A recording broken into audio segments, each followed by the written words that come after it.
the saying is that we are the makers of our own destinies, but we also don't have control over everything happening to us and around us. And when we realize that, we are often bombarded and distracted with what-if questions such as, what if I'm not tall enough? What if I'm not liked? What if he doesn't like me? What if my parents get a divorce? In daai goed kan vir jou totaal in alle kop seer gee. Well, you to tell us more about how to handle it, we have educational psychologist Rita. Welcome back to Hectic. And then also Chandra and Zebadia, recipients of the Raymond Ackerman Academy. And then, of course, our studio audience will also be weighing in our discussion all the way from Mondale High, right? So welcome to Hectic, guys.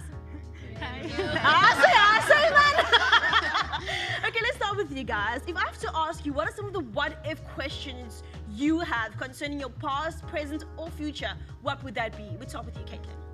What if I was the H9 presenter asking you that? What would your what if be? Yo, she just switched that completely. Okay, that's your question. I didn't say I want to answer it. First time, Chelsea, what is your what if question? What if I didn't have the family that I do? And what if I didn't have the family of Mondale High? What if I wasn't taught by the teachers I'm taught by now? And what if I didn't meet these people? What kind of person would I be? Would I be different or would I be the same? Okay, Gianni? What if I was a boy? Would I be loyal or would I be a player? Oh, okay. Going the relationship route, I see. Jade? What would my life be without technology? Because everyone's dependent on it these days. So, that's my big question. Okay, let's ask you, Chandra. I'm sure you also have a what if. One of the big what-if questions you have for yourself at this present moment would be what? It would be, if today was my last day, what would I be doing right now? If I died after today, what would I be doing now? Well, you're on TV, so... Could you down now? But Rita, I mean, all these what-if questions can soveel anxiety op mense. Why is it that these questions can add so much stress and worry to our lives? I think it's leaping into the unknown. Okay. I think it causes us anxiety. We might be at a crossroads in our lives, having to make very big decisions, taking a risk that we don't know the outcome of. And this causes us as humans anxiety and a sense of uncertainty. So that's why we feel that. And I think anyone can experience this at any stage in their lives. That is so true. Now, I'm sure, like you've mentioned a few what-ifs, like leaning or propelling into the future. But I'm sure you guys have regrets as well. Jesse, any regrets? Not starting with athletics sooner. Okay. Because I started like in high school officially, but in primary school not that much. All right, and you, Bradley, any regrets? My regret would be not learning to play an instrument early in my life. I think I would have been like very far in the instrument if I learned earlier. Tresel, Noel, wie gewees het? Beethoven.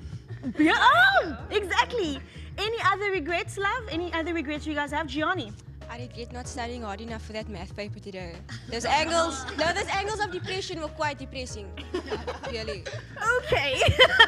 Zebadia, any regret that you might have? What if I had completed my tertiary education? I could be far right now. Okay. So I regret not completing my undergraduate degree. That is okay, I hear you, but Rita, a lot of people, when they think regret, they think negative. Are regrets always negative, or can they be beneficial for us later in our lives? I think definitely. I think there's so much to learn from regrets. Sometimes we learn very valuable life lessons from mistakes that we've made. There's certain consequences to our action, and you might learn not to make those same mistakes in the future. I think it also creates an opportunity for us to grow, and maybe you didn't go through with something, or you didn't go through with your studies, and you might not have taken up a musical instrument, but it doesn't say that in the future you can't do that anymore. There's still time. So it could also be an opportunity for you to try again.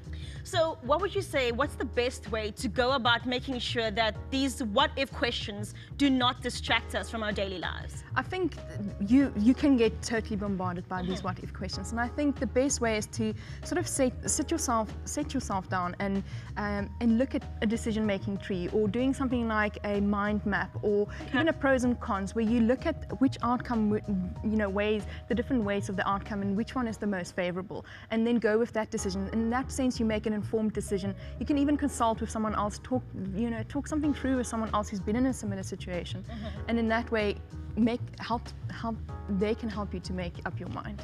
Okay, now then also, what would you say how do you differentiate between the two? You know what, this is my what if, so I'm going to try and do it again, or you know what, that was my what if, I'm going to move on.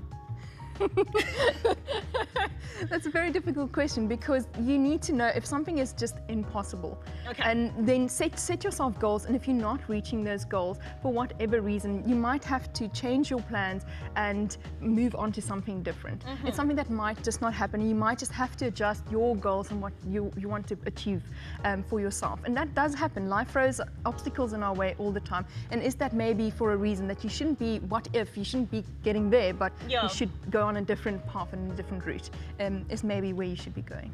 Okay, are there any like what ifs or regrets that you guys would actually want to go back in time and try and change it? Caitlin, Ian? I regret wasting time with the wrong people because it led to a lot of disappointments, and now often I expect people to disappoint me when in actual fact not everybody's the same. Wow, okay, we'll be answering, I think Rita will be answering that question in just a bit. Quick commercial break. When we come back, our discussion continues.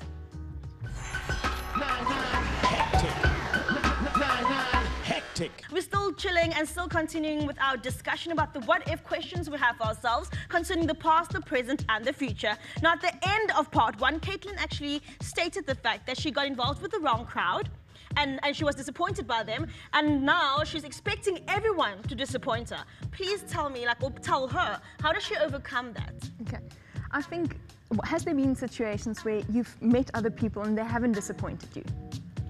Yes. Okay, so I think that's a good place to start from. This is sort of useful in other situations also. You might have done badly in a test and you think, oh, I'm a complete and utter failure. I'm not going to make my grade. I'm not going to get into university. But actually it's been one test and it might have been one group of people, and your past experience where you have had good experiences with other people could help you in the future also. And the same with you failing a test. It might be that it was a very difficult test. You didn't study hard enough. You might have personal problems and that's what's influenced your mark on that test. It doesn't mean that you're not going to pass your grade and that your marks won't bring you through to university. And the same with people in your life, where you have to look at the good people in your life and who has brought in some good things and sort of build from there. Just build trust, I think, slowly. Now, two people that are totally building on the entrepreneurial skills, and of course they had a lot of what-if questions, Chandra as well as Zivadir from the Raymond Ackerman Academy. Please tell me, Zivadir, let's start with you. How did you get involved with this academy? I applied online for the 6-month training program. Okay. It's an amazing program.